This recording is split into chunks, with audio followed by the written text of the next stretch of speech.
So let's take a look at the solution of A in problem 410, where we want to find the density of the minimum of T1 and T2. So find the density Fx of T of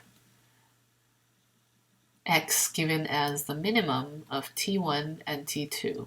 So where x is interpreted as the length of the time interval where we pay benefits.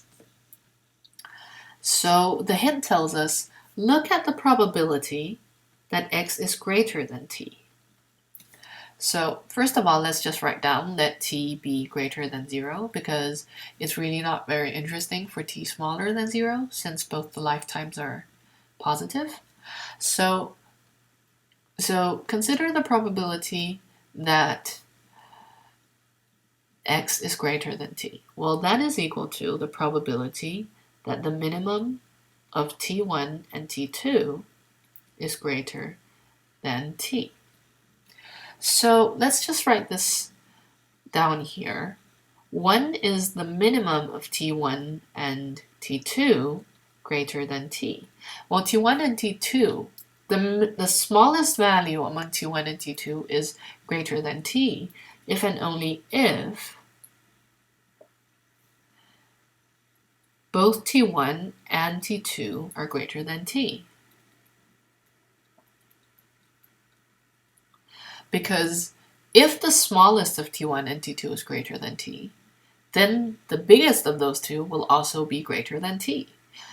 And if both T1 and T2 are greater than T, then the smallest of these two will also be greater than T. So this if and only if goes both ways, which means that this event is exactly the same as this event.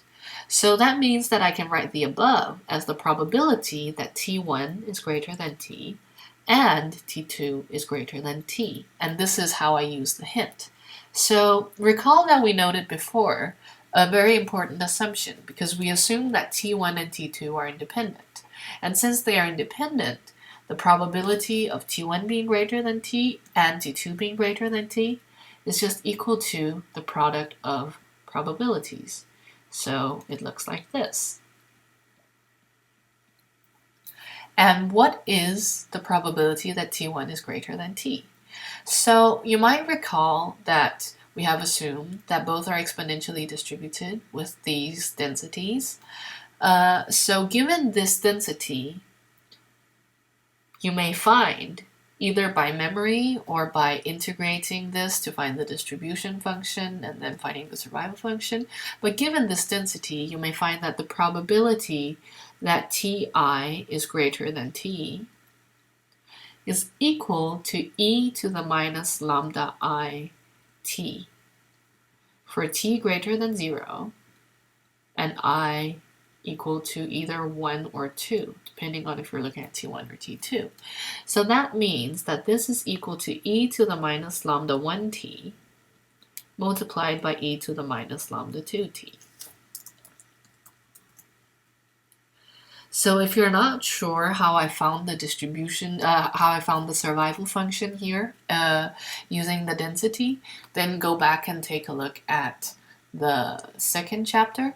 So what you need to do is you need to integrate the density from t to infinity, and when you do that, then you will get this result. Okay, so this is the probability that x is greater than t.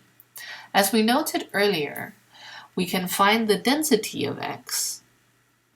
So hence, the density of x, fx of t, is given as minus the derivative with respect to t of the survival function, right? Of the probability that x is greater than t. So this is equal to minus the derivative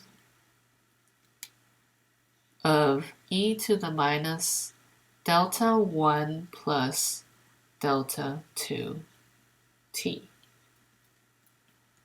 And this is equal to, sorry, did I say delta? I meant lambda. So this is equal to lambda 1 plus lambda 2 multiplied by e to the minus lambda 1 plus lambda 2t.